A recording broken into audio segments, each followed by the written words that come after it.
예수님께서 십자가에 고난을 당해서 죽으시고 사흘 만에 부활하셨습니다. 그리고 약 40여일 동안 이 땅에 사시면서 10차례 이상 자신의 부활한 증거를 여러 사람들에게 보여주셨습니다. 그리고 마지막 유언으로 대사명을 주셨어요. 너희는 가서 세상 모든 사람을 내 제자로 삼아 아버지와 아들과 성령의 이름으로 세례를 주고 내가 너희에게 일러준 말을 가르쳐 지켜 행하게 하라. 그렇게 명령을 주셨습니다. 그런데 그 명령을 수행함에 있어서 그들에게 필요한 것은 예루살렘을 떠나지 않고 예루살렘에서 하나님이 약속하신 성령을 받아서 그 이후에 복음의 정리될 것을 부탁하셨습니다. 그래서 예루살렘과 온 유대와 사마리아와 땅끝까지 이르러 내 정리되리라고 하십니다. 그런데 이 정인되기 전에 먼저 약속의 성령을 받고 그 다음에 복음을 전하기 위해서 흩어지라고 하십니다. 우리는 이 말씀을 통하여서 전도가 먼저가 아니라는 것을 배우게 됩니다. 또 선행이 먼저가 아니라는 것도 배우게 됩니다. 행동이 먼저가 아니라는 것입니다. 주님은 사명 감당하기 전에 먼저 모여서 기다리라. 각자 자기 집에서 기다리라는 것이 아니고 함께 모여서 기다리라는 것입니다. 이것이 먼저입니다. 예수님의 분부요 명령입니다. 예수님께서는 제자들을 향하여 성령이 임할 때까지는 절대로 예루살렘을 떠나지 말라고 말씀하셨습니다. 성령을 받으면 너희가 권능을 얻게 될 것이고 권능을 얻으면 너희가 땅끝까지 이르러 내 증인이 될 것이라고 확실하게 약속해 주셨습니다. 이제 여기서 우리는 이런 말씀에 대한 순종을 한번 생각해 보아야 합니다. 순종에는 더하고 빼는 게 없어야 됩니다. 우리는 순종을 두고 왜요? 라고 물어서도 안 됩니다. 언제까지 순종해야 됩니까? 라고 물어서도 안 됩니다. 절대적으로 따르는 것이 순종입니다. 겉으로는 순종한다 하면서도 속으로는 말이 너무 많고 물음도 많고 의심도 많고 걱정도 많고 이유도 많습니다. 그럴 필요가 전혀 없는 것이 순종입니다. 그대로 지키기만 하면 되는 것입니다. 순종입니다. 문자 그대로 따르면 되는 것입니다. 가라고 하시면 가고 오라고 하시면 오고 기다리라고 하시면 기다리는 것, 그것이 순종이고 그것이 믿음입니다. 오늘 우리가 읽은 말씀 바로 앞부분에 지난주에 살펴보았던 본문에 의하면 예수님이 제자들이 감람원이라고 하는 산에서 하늘나라 올라가시는 것을 본 이후에 다시 예루살렘으로 돌아왔습니다. 직행해서 그냥 돌아온 것입니다. 집에 갔다 오겠다든지 고향에 다녀오겠다든지 누구 좀 만나고 오겠다든지 어디 들렀다가 온 것이 아닙니다. 그런 이야기는 성경에 소개되지 않습니다. 감람원이라고 하는 그곳에서 마가요한의 다락방까지는 약 1km 정도 되는 것 같습니다.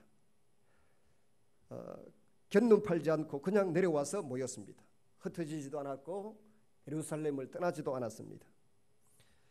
예수님의 제자들은 대부분이 갈릴리 사람들입니다. 그렇다고 하면 이제 예수님도 십자가에 달려 죽으셨으니 갈릴리로 가는 것이 자연스럽습니다만은 저들은 예루살렘을 떠나지 않고 주님이 약속하신 대로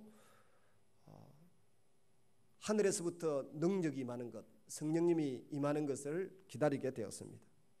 여기 있으라고 하셨으니까 당연히 여기 있어야 되는 것이 그들의 믿음이고 그들의 순종의 태도였습니다. 감람원에서 마가의 다락방으로 장소를 옮겨서 곧 예루살렘의 한가운데서 주님의 약속을 기다리고 있었던 것입니다. 그런데 예수님이 저들에게 기다리라고만 하셨지 언제까지 기다리라고는 말씀하시지 않았습니다. 실제로 저들이 기다린 기간은 딱 10일, 열흘입니다. 성경에는 이 기다림에 대하여 며칠이다, 몇 개월이다, 몇 년이다 구체적인 언급이 없습니다. 그러나 여러분 생각해 보십시오. 기약도 없이 우두커니 기다린다는 게 쉬운 일입니까? 그리고 사실 이 열흘이라고 하는 기간은 상당히 긴 기간입니다. 약속이 이루어지는 때가 오늘인지 내일인지 아침일지 저녁일지 깜깜합니다. 잠시 잠깐 동안 자리를 비웠을 때 성령이 임하시면 또 그 약속이 이루어진다고 하면 그 영광스러운 순간에 참여하지 못하게 될 것입니다. 그래서 120명의 제자가 그대로 앉아서 기다린 것입니다. 그렇게 기도하면서 기다리고 있는 모습을 한번 상상해 보시기를 바랍니다. 이것이 예수님의 말씀에 순종하는 자들의 바른 응답이고 바른 자세인 것입니다. 예수님의 제자들은 감람산에서 내려와서 마가의 다락방에 모였습니다. 12절에 가면 안식일에 가기 알맞은 길이라고 했으니까 안식일에 그들이 갈 수 있는 거리는 1km 정도입니다. 2000규빗. 2000규빗이라고 하면 1규빗은 사람의 여기서부터 여기까지 1규빗입니다. 이걸 보통 45cm에서 50cm로 보는데 50cm로 보아도 2000규빗이면 1km입니다. 성전 둘레를 한 바퀴 안식일에 도는 거는 괜찮겠다 싶어서 그 1km를 그렇게 정했습니다. 안식일에 걸어갈 수 있는 길입니다. 120명이나 되는 무명의 용사들이 마가의 다락방에 모였습니다. 예루살렘을 떠나지 않았던 무리들입니다. 그들이 그곳에 모여서 세 가지 일을 했습니다. 첫째는 기도했습니다. 둘째는 12제자 12사도의 반열을 다 채우려고 했습니다. 가룟 유다가 빠진 그 사도의 무리의 가운데 한 명을 보존하여 채우려고 했습니다. 셋째는 저들은 하나님의 말씀을 자세히 살펴서 공부했습니다. 말씀을 공부하면서 자신들이 경험한 그 사건들이 무슨 의미가 있는지 찾아보기 시작했습니다. 14절에 보시면 마음을 같이하여 전혀 기도에 힘쓰니라. 기도가 우선입니다. 다른 일은 하지 않고 마음과 정성을 다 모아서 오로지 기도했습니다. 열심히 기도했습니다. 어제 보니까 우리 천도부 교사들이 열심히 수고를 해서 또 유치부 교사들도 열심히 수고를 해서 평소에 모이는 아이들보다 3배, 4배 모았습니다. 오늘 보니까 다시 도루묵되어 있더라고요. 웃을 일이 아니고 왜 그럴까요? 우리가 기도하는 것만큼 그들을 다시 평일에도 일반 주일에도 우리에게로 보내시고 하나님 말씀을 듣게 해 주실 것입니다. 많은 부흥의 역사를 읽어보고 공부를 해보면 그런 우리의 수고도 있어야 되지만은 그 수고는 사실은 5%, 10%에 불과하고 90% 이상을 기도의 눈물을 쏟을 때 하나님 앞에 하나님의 마음을 구하고 하나님 편에 우리가 서서 기도할 때 그 모든 일들이 이루어진다고 하는 것을 분명히 성경이 말하고 기독교 역사가 말합니다. 기도가 우선입니다. 이 기도는 다른 일은 하지 않고 마음과 정성을 다 모아서 오직 기도하는 일에 열중했습니다. 칼뱅은 말하기를 이것은 대표적인 기도의 시간이다. 그렇게 설명했습니다.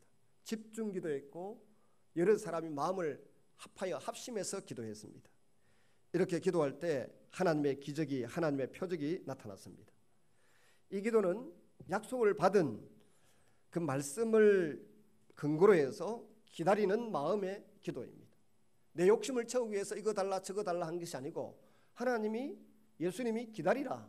위로부터 능력이 임할 때까지 기다리라. 요엘서 2장에 나오는 그 성령이 오실 때까지 기다리라고. 그 마음의 기도를 드렸던 것입니다. 여러분, 이 사람들이 스스로의 소원을 빈 것이 아닙니다. 스스로의 병을 고쳐달라고 기도했습니까? 뭐 돈을 벌게 해달라고 기도했습니까? 지금 이 시간에 이 기도는 오직 약속하신 것을 기다리는 고대하고 사모하는 마음만이 있을 뿐입니다. 내 소원을 성취하고자 드리는 기도가 아니었습니다. 주님 약속하신 것을 오늘 우리에게 이루어 주시옵소서 하는 마음을 담아서 하나님께 기도를 드립니다. 마음을 다 비웠습니다. 어떤 일에든지 순종하겠습니다. 그러니 그 능력을 이제 나타내 주시옵소서. 성령을 구하는 것입니다. 기다림의 자세를 바로 하는 기도, 이 기도에 큰 능력이 나타나는 것입니다.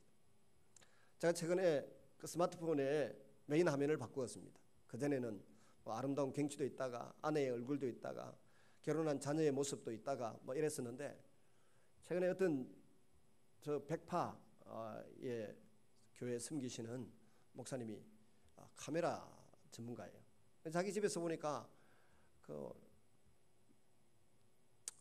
그 새들을 찍었더라고요. 새 둥지에서 어미가 알을 품고 알을 낳고 또 어미가 모이를 가져와서 아기 새 입에다가 넣어주고 하는 그 낳고 키우는 모든 과정을 다 촬영을 해서 저한테 보냈더라고요. 그 중에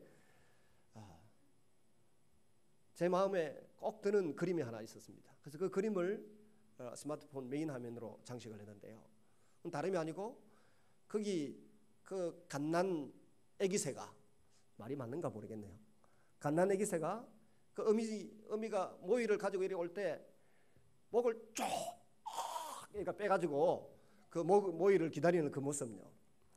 근데 그 중에 그 아기 새가 한 3마리 4마리 좀 돼 보이던데 그 중에 유독 한 놈이 찍힌 사진마다 제일 목을 길게 빼가지고 근데 그 중에 보니까 제가 그 촬영한 분한테 물었어요. 그 목을 길게 뺀 놈한테 많이 줍니까? 어쨌습니까? 하니까 그 촬영하신 분은 골고루 주는 것 같은데요? 그러더라고. 근데 그 그림을 같이 본 다른 목사님이 또 새 전문가라. 목을 길게 빼고 입을 크게 벌린 놈을 많이 준다는 거예요. 그래서 제가 옛날에 비해서 목을 쭉 빼가지고 하나님의 은혜를 구하고 사모하던 그 마음이 이전만치 못하구나 하는 걸 스스로 느끼고 있던 차라 그 핸드폰에 그 사진을 볼 때마다 내가 주를 향하여 목을 길게 빼고 입을 넓게 벌리고 은혜를 구하고 주님의 약속하신 것을 기다려야 되겠다는 그런 생각을 갖게 되어서 그걸 또 잊어버리지 않으려고 아예 전화 올 때마다 보고 글 때마다 보는 또 뉴스를 보는 그 메인 화면에 장식해 놓았습니다. 여러분, 주님은 약속하신 것을 우리에게 주시고자 합니다. 주님 약속하신 것을 오늘 우리에게 이루어 주시옵소서 하는 마음을 담아서 기도하고 기다리는 여러분 되시기를 바랍니다. 마음을 다 비웠습니다. 언제든지 순종하겠습니다. 어떤 일이든지 순종하겠습니다. 그러니 그 능력을 이제 나타내 주십시오. 성령을 구하는 것입니다. 기다림의 바른 자세를 하는 기도입니다. 이 기도에 큰 능력이 나타난 것입니다. 한 50년 살아보면 내 머리 써가지고 인생이 별로 행복하지 않다는 것 압니다. 내가 누구하고 관계 맺어가지고 별로 행복하지 않다는 것 압니다. 내가 성질을 부린다고 해서 내 뜻대로 내 가족들이 움직여주는가요? 내가 잔머리 굴린다고 해서 되는 일이 별로 없더라고요. 그래서 하는 게 뭔가요? 내가 가지고 있는 지식이나 경험이나 내 성질이나 내 머리 굴리는 거 빼고 하나님은 도대체 어떻게 하면 인생이 성공이 된다고 행복하다고 말씀하시는지 그것을 한번 찾아보자. 그래서 마음을 배우고 주님 편에서 주시고자 하는 게 뭔지, 주님 편에서 나를 쓰시고자 하는 게 뭔지 그걸 찾고 그 일에 충성할 때 나의 나됨이 있고 내가 행복하고 내가 하나님의 도구로 하나님의 뜻을 이루는 복된 생이 되는 것을 여러분 믿으시기를 바랍니다. 하나님이 여러분을 이 세상에 보내놓으시고 여러분에게 약속해 놓은 게 뭡니까? 여러분을 어떤 일에 쓰시려고 합니까? 어떤 분은 보니까 하나님의 일에 조금이라도 쓰임 받으려고 애를 많이 쓰는데요. 어떤 분은 그냥 내 삶의 한 사람만 하나님이 도와주세요. 돈 버는 일에 조금만 도와주세요. 이 정도의 소원을 갖고 사는 것 같아요.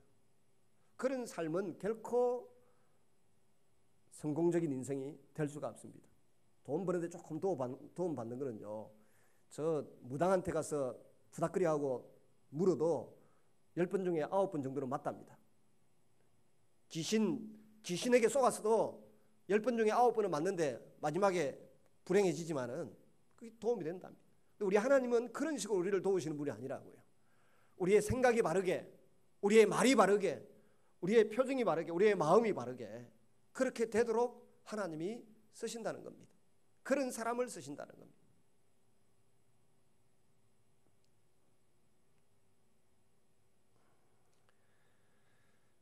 하나님 말씀을 마음에 품고 그 말씀에 의지해서 자신의 삶을 자신의 얼굴 표정마저도 걸음걸이마저도 사람을 향한 태도나 말씀마저도 참 아름답게 가꾸었던 사람들이 많이 눈에 띄입니다. 그런데 그런 사람들이 세계를 움직이고 나라를 움직이고 역사를 움직이더군요. 오늘도 여러분 마음속에 하나님의 말씀을 담을 수 있기를 바랍니다. 두 번째 한 일은, 첫 번째 한 일은 이렇게 기도였고, 두 번째 한 일은 가룟 유다에 대한 일입니다. 메시아가 어떻게 이처럼 못난 제자의 손으로 팔릴 수 있느냐, 메시아가 어떻게 제자에게 배신당할 수 있느냐, 그것을 의심하는 사람들이 있었습니다. 이렇듯 가룟 유다는 남아있는 제자들에게 골치 아픈 문제요, 걸림돌이 되었습니다. 옥의 티와 같은 존재입니다. 그렇지 않습니까? 많지도 않은 12명의 제자 가운데서 배신자가 나온다고 하니까 그의 리더십이 의심스럽다, 그의 인격이 의심스럽다, 얼마나 못 믿었던 스승이었으면 그랬을까, 그런 비난과 비아냥거림이 조롱이 쏟아졌습니다. 참으로 불행한 일이 아닙니까? 유다는 사람들의 마음속에 꺼림직한 존재, 예수님이 메시아 되심을 이야기할 때마다 오점처럼, 오물처럼, 혹처럼 따라붙는 존재였습니다. 그 사건이 없었다고 하면 얼마나 좋았겠습니까? 120명의 제자가 마가 요한의 다락방에 모여 있을 때에 베드로가 일어서서 입을 열어 말합니다. 16절을 보시면, 형제들아, 성령이 다윗의 입을 통하여 예수 잡는 자들의 길잡이가 된 유다를 가리켜 미리 말씀하신 성경이 응하였으니 마땅하도다. 가룟 유다는 성경에 예고되어 있는 대로, 경고되어 있는 대로 제 갈 곳으로 갔다고 해석을 내리고 있습니다. 매우 중요한 해석입니다. 베드로는 유다 사건을 인간적으로, 사회적으로, 심리학적으로, 정치적으로 설명하지 않았습니다. 얼마나 많은 사람들이 교회에서 밥을 먹고 살면서도, 말씀을 배우고 제자훈련 받았다고 하면서도 어떤 문제가 생길 때마다 정치적으로 해석하고, 심리학적으로 해석하고, 경제적 유익과 분리를 따라서 해석하고 그럽니다. 그런데 모름지기 크리스찬은 우리의 모든 사건을 하나님 말씀으로 해석하고, 말씀에 비추어서 조명해보고, 말씀이 뭐라고 약속하고 있는지를 살펴보는 사람이라고 하는 것을 잊지 마시기를 바랍니다. 예를 들어 요즘 사람들이 이혼을 밥 먹듯이 합니다. 근데 한국에도 이혼을 하면 70%가 실패한대요. 재혼은 실패 확률이 70%랍니다. 전문가들이 얼마 전에 매스컴에 나와서 자담하는데 보니까 70%가 실패한다. 아내가 마음에 안 들고 남편이 마음에 안 들면 성경은 어떻게 하라고 하는지를 살펴봐야 되는데, 성경으로 해석하고 살펴봐야 되는데, 그건 살펴볼 생각은 안 하고 심리학적으로 말하고, 성격으로 말하고, 저거 없어도 나 먹고 살 수 있다, 요새 부인네들 뭐 어디 나가도 먹고 살 길이 많다, 이래가지고 해석을 하는 거예요. 성경은 전혀 다르게 말합니다. 하나님이 부부에게 허락한 이 결혼의 비밀, 부부를 통해서 하나님을 알아가게 하고, 서로 기도하게 하고, 협력하게 하고, 그 속에서 깊은 그 사랑을 느끼게 하고, 또 감사를 느끼게 하고, 여러 가지 결혼의 목적이 있는데요, 그런 건 생각하지 않고 단지 자기 감정의 문제, 경제적인 문제, 혹은 이익의 문제를 가지고서 하나님의 세계를 운영하시는 가장 중요한 법칙이 되는 이 가정의 제도, 결혼의 제도를 쉽게 난도질하고 무시하는 것입니다. 그래서 불행의 늪으로 더 깊이 빠져들어가는 것입니다. 오늘 본문은 분명히 말합니다. 이 사건은 이미 구약 성경에 예언된 것이고 그것이 이루어진 것뿐이다. 이는 우연한 일이 아닙니다. 본래부터 예언된 일이다라고 해석하는 것입니다. 그리고 성경에서 그 해답을 찾고 있습니다. 여러분, 무슨 섭섭한 일이 있습니까? 마음 아픈 일이 있습니까? 어떤 괴로운 일이 있습니까? 그럼 이것이 왜 섭섭하고, 왜 마음이 아프고, 왜 괴로운 일인지 성경에서 그 해답을 찾아보아야 할 것입니다. 창세기부터 쭉 읽어가면서 성경 안에서 그 문제에 대한 해답을 얻어내어야 합니다. 모름지기 우리는 모든 문제의 해답을 성경에서 얻어야 합니다. 성경을 읽어가면서 그 사례를 찾아내어야 합니다. 제가 대학 1학년 때 어느 날 갑자기 저 자신이 너무 초라하고 불쌍한 생각이 들더라고요. 아무도 답을 해줄 사람도 없고, 그래서 성경을 들고 우리 고모님 댁으로 갔습니다. 우리 고모님 댁은 독실한 불자 보살님이신데 그러거나 말거나 그 집에 가서 일주일 동안 두문불출하고 앉아서 성경을 읽었습니다. 읽다가 일주일이 지나서 다시 학교 도서관으로 돌아와서 로마서 10장을 읽다가 쭉 읽어나가는 로마 10장 2절을 읽다가 저는 그 말씀 앞에서 가슴을 쳤습니다. 거기에 보니까 유대인들이 하나님의 의를 모르고 자기 열심으로 하나님께 인정받으려고 몸부림치다가 망했다는 겁니다. 참 지식을 쫓은 것이 아니고 잘못된 지식을 쫓아 하나님께 열심을 내었지만 그 열심은 다 헛것이었다는 겁니다. 제가 저 자신을 그 말씀에 비추어 돌아보니까 나름대로 열심히 뭔가 하고는 있었지만은 하나님의 기대하시는 수준인 의와 하나님이 원하시는 방법인 참 지식을 모르는 가운데 사람들의 시선을 의식하면서 살았더군요. 그래서 사람들이 내가 원하는 것만큼 인정해주지 않고 박수 쳐주지 않고 알아주지 않으니까 스스로 불행의 늪에 빠져들어서 의기소침해지는 겁니다. 내가 여기 왜 있나 이런 생각을 하는 거죠. 사람은 사람에게 인정받으려고 하면 불행해집니다. 우리 학교 시절을 돌아봅시다. 내가 어디에 가서 축구를 해가지고 골을 넣었다. 그 다음날 되면 친구들 다 잊어버려요. 근데 자살골을 넣었다. 평생 친구들이 안 잊어버리더라고요. 달리기 릴레이를 했는데 마지막 주자로 나서서 두세 명 끊어내고 1등을 했어요.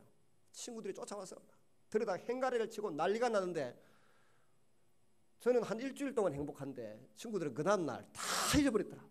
지금은 기억도 못하더라. 사람이 알아주는 거는 그 한순간이에요. 다 자기 문제에 골몰해서 우리의 문제, 내 문제에 별 관심이 없더라고요. 그런데도 사람의 시선을 의식하고 평가하면서 우리는 불행의 늪에 스스로 빠져드는 것입니다. 그럴 때 성경을 펼쳐놓고 읽어봐야 됩니다. 분노가 일어날 때, 섭섭할 때, 마음이 상했을 때 성경을 읽어보면 그 속에 내 문제가 있고 그 문제에 대한 하나님의 대답이 있습니다. 그래서 잔 웨슬레는 이렇게 말합니다. 당신이 그 일을 하기 위해서는 성경 몇 장 몇 절에 의해서 그것을 하는지 알아야 한다. 만일 성경에 해답이 없거든 움직이지 말라. 이것이 그리스도인의 생활 자세라는 것입니다. 가룟 유다의 그 모든 모순된 사건도 성경 안에서 해결되어야 합니다. 결국 베드로는 성경에서 해답을 얻었습니다. 그래서 예언대로 성취된 것뿐이다라고 담대히 선포할 수가 있었던 것입니다. 시편 41편 9절에 그 사례를 찾았던 것이죠. 다윗의 입을 어떡하사 예수 잡는 자들을 지로한 유다를 가리켜 미리 말씀하신 성경이 이루어졌으니 마땅하도다. 베드로는 다윗의 말씀, 곧 다윗이 고백한 그 고백, 나의 신뢰하는 바 내 떡을 먹던 나의 가까운 친구도 나를 대적하여 그 발꿈치를 들었나이다. 베드로는 이 말씀이 응한 것이라고 믿었던 것입니다. 예수님이 살짝 가르쳐 줬는지도 모르겠습니다. 우리에게 우연은 없습니다. 그 모든 사건의 해답을 성경에서 찾아보아야 됩니다. 불행한 일이 찾아오면, 힘든 일이 찾아오면 내가 뭘 잘못했는가를 돌아봐야 됩니다. 내가 무슨 실수를 했고 상대방은 무슨 실수를 했고 무슨 약점을 갖고 있었기에 이런 일이 벌어졌는가를 살펴보아야 됩니다. 자기 실수, 자기 약점을 살펴보지 않고 남 탓만 하고 남에게 하사를 겨누는 사람은 결코 이 세상에서 성공할 수가 없어요. 행복한 삶을 살기가 어렵습니다. 여러분 한번 따라하겠습니다. 변명으로 인생을 열어갈 수 없다. 온갖 변명을 가지고 내 인생의 성공과 실패를 말할 수가 없습니다. 성경 속에서 말씀으로 정리함으로 제자들은 그 마음에 있던 가룟 유다의 그 임직한 문제도 깨끗이 정리하고 잊어버릴 수 있게 되었습니다. 25절에 보면 베드로는 유다 사건을 놓고 이렇게 정리합니다. 유다는 이를 버리옵고 제 곳으로 갔나이다. 유다는 비참하게 죽었습니다. 심판을 받았습니다. 지옥의 심판은 물론 땅에서도 심판을 받았습니다. 18절 몸이 곤두박질하여 배가 터져 창자가 다 흘러나온지라. 왜 그랬을까요? 두 가지 견해가 있습니다.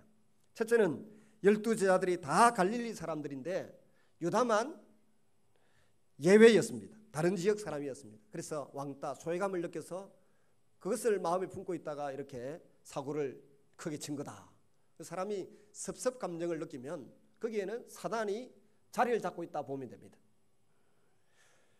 이 서운한 감정을 가지고 있던 가룟 유다에게 요한복음 13장 2절에 보시면 마귀가 예수를 팔려고 하는 생각을 집어넣었더라. 생각을 집어넣는 것이, 마귀가 도깨비처럼 나타나는 게 아니고 흉측한 모습으로 나타나는 것도 아니고 예쁜 여인의 모습으로 나타나는 것도 아니고 형처도 없이 내 머릿속에 생각을 집어넣었던 겁니다.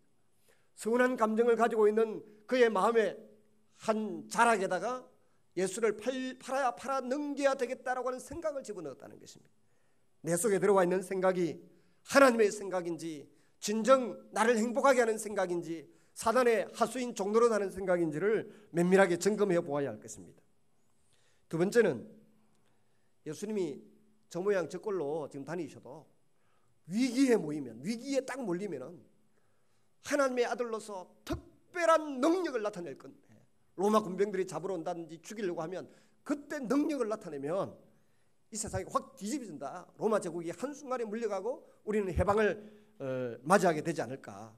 그런 기회를 예수님 스스로 안 만드니까 내가 안 만들어줘 보자, 뭐 이렇게 마음을 먹었다는 설도 있습니다. 설입니다. 이래서 주님을 팔아넘기고 스스로 나중에 뉘우치고 자살을 해버린 가룟 유다 대신 이제 새로운 사도를, 제자를 세우려고 합니다. 이 사도를 보선하는데 세 가지 조건이 나타납니다. 첫째는 주님이 활동하실 때의 세례 요한 때부터 시작해서 십자가에 죽으시고 부활하실 때까지 늘 함께 동행했던 사람, 12제자만 그런 게 아니었다는 거죠. 다른 사람들도 들어있었다는 것입니다. 두 번째는 주님이 친히 지명하여 세운 사람, 지명하여 많은 사람들이 마가복음 3장 12절 이하에 보면 산에 올라가 앉으시니 많은 사람들이 제자들이 나온지라 그 중에 한 명 한 명 불러서 12제자로 삼으셨습니다. 세 번째는 부활하신 주님을 만난 경험이 있는 사람, 그리고 그 일의 정인이 될 수 있는 사람이어야 한다는 것입니다. 여기에 맞는 사람들이 있어서 두 사람이나 추천할 수 있었습니다. 마띠아라고 하는 사람과 유스도라고 하는 사람, 이 바사바 요셉이라고 하는 사람을 추천했습니다. 이를 놓고 기도합니다. 따라하겠습니다. 무사람의 마음을 아시는 주여,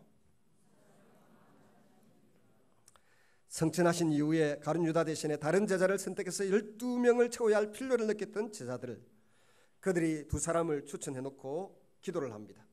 무사람의 마음을 아시는 주님. 여기 우리말로는 무, 사람, 마음 아시는 주님, 이렇게 뭐 여러 단어가 들어가 있는데 헬라어로는 딱 한 단어입니다. 카르디오그 노스테스. 한 단어가 이 말을 다 포함하고 있습니다. 가룟 유다는 욕망의 바다에 사로잡혔습니다. 그런 가룟 유다 대신에 선택해야 할 제자의 자격과 장차해야 될 일이 오늘 본문에 소개됩니다. 이 일을 감당하도록 두 사람이 일어섰는데 24절 25절 부활의 목격자로서 사는 삶을 소개합니다. 24절 25절 같이 한번 읽어보겠습니다. 시작. 그들이 기도하여 이르되 무사람의 마음을 아시는 주여, 이 두 사람 중에 누가 주님께 택하신 바 되어 봉사와 및 사도의 직무를 대신할 자인지 보이시옵소서. 유다는 이 직무를 버리고 제 곳으로 갔나이다. 직무는 포트스라는 말로 장소라고 하는 헬라어로 같이 표기되고 있습니다. 그래서 새롭게 번역해 보면 이 두 사람 중에 누가 주의 택하신 바가 되어서 봉사와 사도됨의 곳을, 장소를, 자리를 취할지 보이시옵소서. 봉사와 제곳 대비되고 있는데 이 차이가 무엇입니까? 자기 곳, 자기 자리는 가룟 유다는 자기 자리, 자기 곳으로 갔다는 겁니다. 그는 자기 욕망에 사로잡혔습니다. 집착에 사로잡혔습니다. 잔머리 굴리고 돈을 빼내고 탐내다가 지옥으로 떨어졌습니다. 그런데 봉사는 정반대입니다. 인간이 자기 집착과 욕망의 감옥에서 해방되어 자기 곳이 아닌 타인을 위한 봉사의 자리로 나아가는 인생, 그것이 봉사자입니다. 우리 사이에 기득권이라고 하는 말이 널리 알려져 있습니다. 이 기득권을 버리고 다른 사람을 위한 이타적인 삶을 사는 것이 봉사입니다. 봉사자란 말은 원래 식탁에서 섬기는 사람을 일컫는 단어입니다. 자신의 행위에 대한 대가를 받지 않는 것이 봉사입니다. 어머니의 식탁을 생각해 보십시오. 예수님의 부활 이후에 만드신 식탁은 봉사입니다. 광야의 식탁도 봉사입니다. 누가 이 일을 잘 감당할 수 있겠습니까? 사람은 잘 알기가 어렵습니다. 10길 물속은 알아도 한결 사람의 마음을 정확하게 아는 것이 어렵지 않습니까? 그러니 기도하는 것입니다. 우리 그리스도인의 믿음은 하나님의 온 우주 만물의 창조주요 주관자라고 하는 사실을 아는 데서 출발합니다. 또한 하나님께서 우리 인생들의 현재와 미래도 알고 계시고 어떤 계획을 가지고 있다는 것도 믿습니다. 하나님께서 우리 한 사람 한 사람 역시 창조하셨기에 우리 각자에 대해서도 하나님께서 가장 구체적으로 가장 정확하게 알고 계십니다. 예레미야에게 주님이 이렇게 말씀하셨습니다.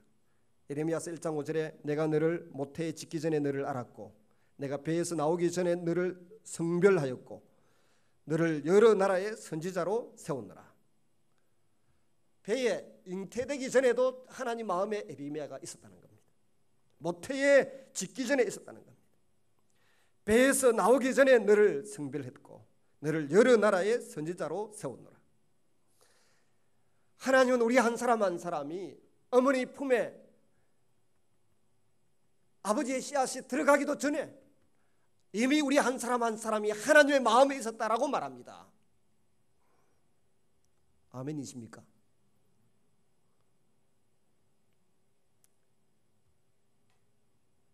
저는 때로 고독하고 고달플 때 이런 주님의 말씀을 생각을 해봅니다. 어떤 목적이 있어서 나를 보내셨는데 그거 잘 하다가 하나님께 부름을 받아야 될 텐데 그러다 보면 힘이 나기도 하고 해야 될 일이 생각이 나고 무릎을 고요히 꿇게 되기도 합니다. 자신을 지으시니까 자신보다 자신을 더 잘 알고 있습니다. 내가 나를 아는 것보다 나를 지으신 하나님이 나를 더 잘 아신다고 하는 것을 믿으시기를 바랍니다. 나를 더 잘 아시는 하나님이 나에게 꼭 맞는 길을 예비하시고 꼭 맞는 자리로 인도하시고 뭔가를 채워주시려고 하는데 내 채널을 내 사이클을 그분에게 맞출 때 이 일이 가능할 줄로 믿으시기를 바랍니다. 이 사실을 깨달은 예레미야가 하나님의 말씀을 쫓아서 평생을 산 것은 지극히 당연한 일이었습니다. 그럼에도 불구하고 예레미야는 인생이 얼마나 연약한지를 예레미야 17장 9절에서 10절에 설명하고 있습니다. 만물보다 거짓되고 심히 부패한 것은 마음이라 누가 능히 이를 알리오마는 나 여호와는 심장을 살피며 폐부를 시험하고 각각 그 행위와 그의 형실대로 보응하나니 하나님께서 우리의 마음을 꿰뚫어 보고 계십니다.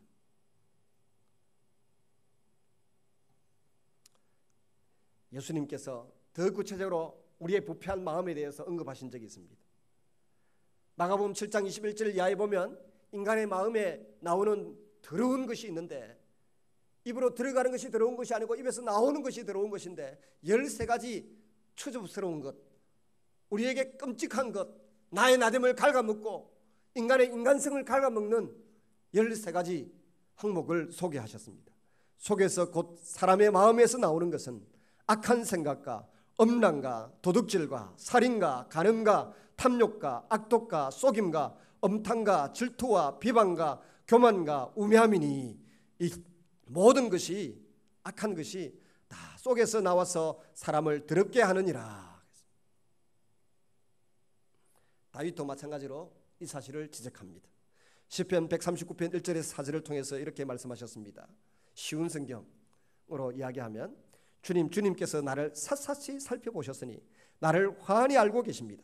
내가 앉아있거니와 서있거나 주께서 다 아십니다. 멀리서도 내 생각을 다 알고 계십니다. 내가 길을 가거나 누워있거나 주께서는 다 살피고 계시니 내 모든 행실을 다 알고 계십니다. 내가 혀를 놀려 아무 말을 하지 않아도 주께서는 내가 그 혀로 무슨 말을 할지 미리 다 알고 계십니다. 여러분 믿으십니까? 말하지 않아도 기도의 응답을 주님이 주시는 걸 엄청 우리가 경험해보지 않습니까?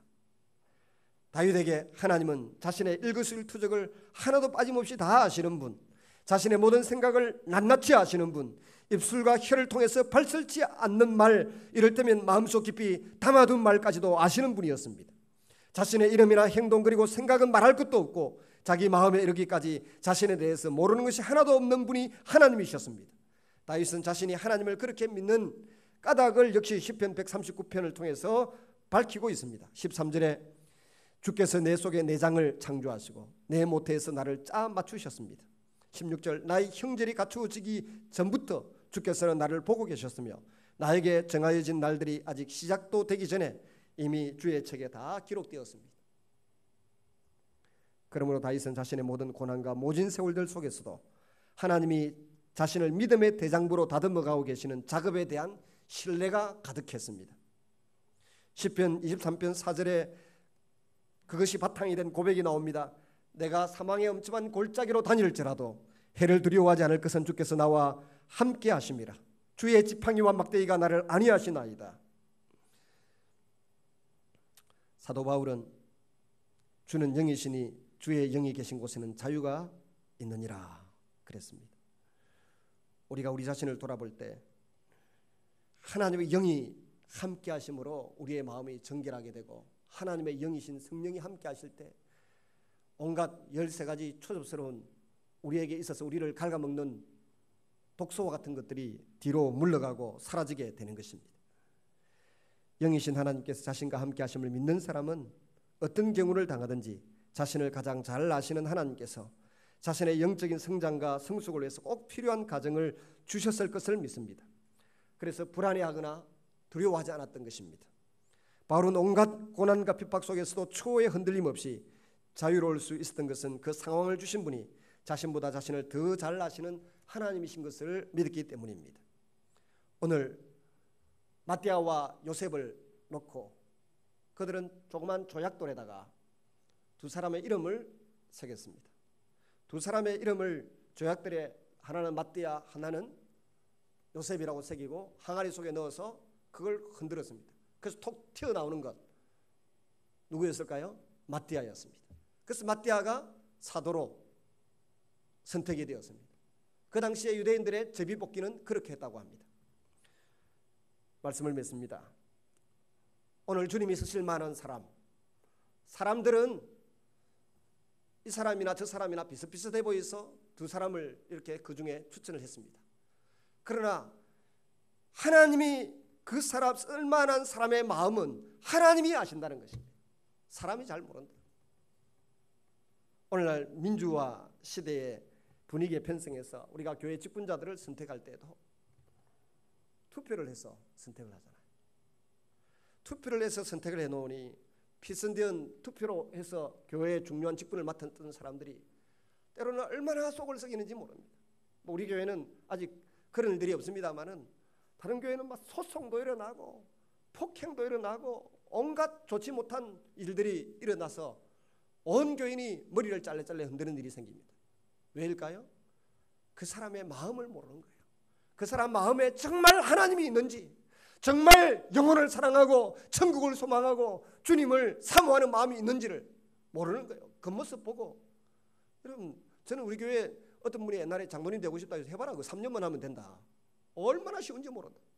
새벽기도 맨날 나와가지고 앞자리에 딱 앉아서 설교 필기 다 하고 교인들 모여가지고 중요한 행사할 때마다 밥 좀 사주고 또 아들 보고 좀 밥 좀 사주고 칭찬만 하면 3년만 지나봐라. 장로 되는데 한번 해보지 그랬더니 새벽기도 좀 해보다가 엄마 못하더라고요. 서울의 소망교회 각선임 목사님 그 교회는 강 목사님이 어떤 걸 부른대요. 딱 불러가지고 당시 3년만 조금 전에 제가 그 각선임 목사님이 소망교회 장로님 세우는 방법이라 그렇게 해봐라. 그래갖고 장로님 다 그렇게 해서 장로님을 다 세웁니다. 3년 동안만 요 앞자리에 와서 앉아가지고 설교 필기하고 기도에 설교 들으면서 훈련받고요. 그 다음에 또 성도들 잘 섬기고 밥 좀 사주고 격려 좀 하고 해봐라. 그거 안 될 사람이 누가 있냐? 우리 교회는 3년이나 석 달만 해도 될 겁니다. 석 달만 해보시죠 아마. 그 석 달도 할 자신 없으면 뭐 근사님이든 장로님이든 안수집사든 할 생각을 하지 말아야 돼. 그렇게 해도 그 마음에 정말 무엇이 있는지 알 수가 없는데요. 적어도 장로님이 되면 또 근사님이 되면 안수집사님이 되면 아예 레벨이 달라지는데요. 혼담의 수준이 달라지는데 그런 걸 아는 사람들은 그 직분을 그렇게 사모하고 귀하게 여겨요. 근데 그런 수준에서 사모하면 안 되고 하나님 앞에서 하나님의 마음을 이 땅에 드러내고 하나님의 도구로 쓰임받는 일에, 요긴한 일에, 중요한 일에 배제되지 않고 동참하고 협력하고 쓰임받고 싶어서 그런 직분을 사모해야 되지.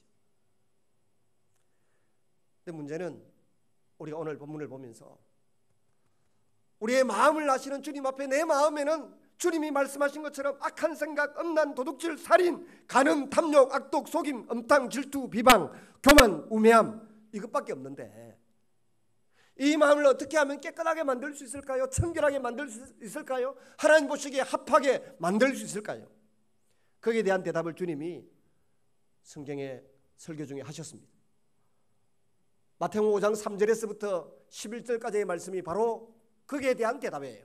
심령이 가난한 자는 복이 있나니, 애통한 자는 복이 있나니, 마음이 온유한 자는 복이 있나니, 긍휼히 여기는 자는 복이 있나니, 의에 줄이고 목마른 자는 복이 있나니, 마음이 청결한 자는 복이 있나니 저희가 하나님을 볼 것이며 그랬는데, 이 마음이 청결하게 되는 자는 앞에 나온 이 5가지를 완벽하게 아니면 최선을 다해서 추구하고 꿈을 꿨던 사람들이 청결한 마음을 가지게 되는 것입니다.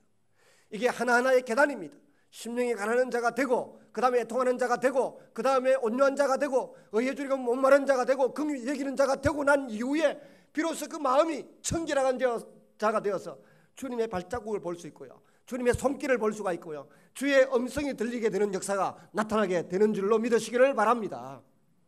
어떤 사람이 마음이 가난한 자입니까? 하나님의 눈으로 자기 마음을 보는 사람입니다. 하나님의 눈으로 자기 마음을 보니까 얼마나 내가 부족해 보이는지, 하나님의 눈으로 나를 보니까 내가 얼마나 부족해 보이는지, 내가 가난해 보이는지, 가진 게 없는지 그걸 아는 게 심령이 가난한 거예요. 하나님 눈으로. 두 번째는 하나님 눈으로 나를 보니까 내 속에 있는 게 뭐예요? 죄밖에 없고 다른 사람 눈에도, 내 아내의 마음에도, 내 자녀의 마음에도 죄밖에 안 보이는 거예요. 부족하고 부끄러운 게 보여요. 그래서 그것 때문에 가슴 아파하는 거예요.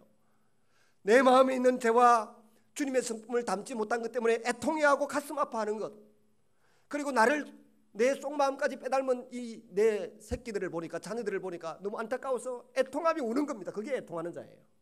좀 더 통이 큰 사람은 온 국민을 보면서 애통해하는 겁니다. 세 번째는 거기에 대한 하나님의 처방이 온유한 마음인데 말씀을 잘 받아들인 거예요. 마음도 가난해졌다, 또 애통하는 자의 심령도 되었다. 이제는 주님이 주시는 말씀을 최고의 가치로 알고 선택하겠다는 겁니다. 요새 사람들이 뭐 이상한 커피를 많이 마시더라고. 저도 자판기 커피 잘 안 마십니다만은, 공짜로 이제 다 안 먹도록 해놨습니다만은, 그래도 잘 안 마십니다. 한 달에 한 잔, 일주일에 한 잔 마시려고. 어지간하면 커피를 좋아하지는 않지만 뭐 드립, 밤새도록 이슬처럼 떨어지는 드립 주면 아무 소리 안 하고 마시고, 원두커피 하면 아무 소리 안 하고. 제가 옛날에는 그 커피 잘 마시는 저와 함께 사는 여인 보고 맨날 그랬습니다. 고상한 척 하느라고 저런 커피 마시지, 그냥 3박자 마시지, 맨날 비아냥거렸는데 자꾸 듣다 보니까 세뇌돼 가지고 자꾸 3박자 커피보다, 자판기 커피보다 그 드립하는 거, 원두 커피 뭐 이런 거 나오면 그거 선택하잖아요. 사람들이 자꾸 그 정보를 주니까 심령이 가난하고 애통한 자의 마음이 된 사람들이 성경이 말하는 것, 성경이 말하는 정보를 자꾸 듣고, 하나님의 정보를 듣고, 하나님이 이렇게 하면 성공한다, 이렇게 하면 행복하다, 이렇게 하면 자녀 교육에 성공한다, 이렇게 하면 천국 간다는 말씀을 성경을 통해 주십니다. 그 말씀을 잘 받아들이는 마음이 온유한 마음이에요. 그 다음에 의에 줄이고 목마른 자의 마음이라고 하는 것은 하나님께 인정받기 위해서 죽을 힘을 다하는 것입니다. 죽을 힘을 다해서, 아까 제가 목을 쏙 빼가지고 어미가 물어오는 벌레를 먹으려고 입 벌리는 새 흉내를 냈는데, 바로 그렇게 하나님께 인정받기 위해서, 하나님 주신 것을 얻기 위해서 사모하는 마음을 가진 사람, 그가 의에 줄이고 목마른 자입니다. 그 다음에는 하나님이 이 의로 배불리 채워주셨기 때문에 그 다음 단계가 뭔가 하면 다른 사람을 불쌍히 여기고 데리고 살 수 있을 여유가 생긴 거예요. 그런 사람에게 하나님이 주신 마음이 뭡니까? 한 가지 마음이에요. 청결한 마음입니다. 여러분 모두가 청결한 마음을 가지고 주님을 뵐 수 있기를 바랍니다. 이 청결한 마음을 가진 사람, 주님을 추구하고 주님의 손에 이끌려서 쓰임 받을 수 있는 이 마띠아와 같은 사람들이 여러분 되시기를 주님의 이름으로 축원합니다. 오늘 본문을 보면 우리의 삶의 모든 문제를 말씀으로 해석하고 말씀에 배경을 가지고 정리해서 살아가는 제자들의 모습을 볼 수 있고요. 또 우리의 마음을 다 하시는 주님 앞에 하나님의 결정, 하나님의 선택권을 맡기고 있는 것을 볼 수 있습니다. 저와 여러분도 팔복을 묵상하고 그 마음의 새김으로 청결한 마음의 소유자가 되어서 주님이 불러서 쓰실 만한 그릇, 준비된 일꾼들이 되시기를 주의 이름으로 축원합니다. 같이 한번 우리 통성을 한번 기도하겠습니다. 주님, 내 마음 가운데 하나님 은혜를 베풀어 주셔서 정말 주님이 기뻐하시는 삶을 살아갈 수 있도록 은혜를 베풀어 주십시오. 무엇보다 우리의 마음이, 우리의 삶이 성경 말씀에 근거가 되고 배경이 되는 삶을 살아갈 수 있게 해달라고 기도하고요. 또 두 번째는 내 마음의 팔복의 순서를 따라 가난한 마음, 애통하는 마음, 온유한 마음, 그리고 의에 줄이고 목마른 마음, 긍휼히 여기는 마음, 청결한 마음을 달라고 다 같이 한번 통성으로 기도하시겠습니다.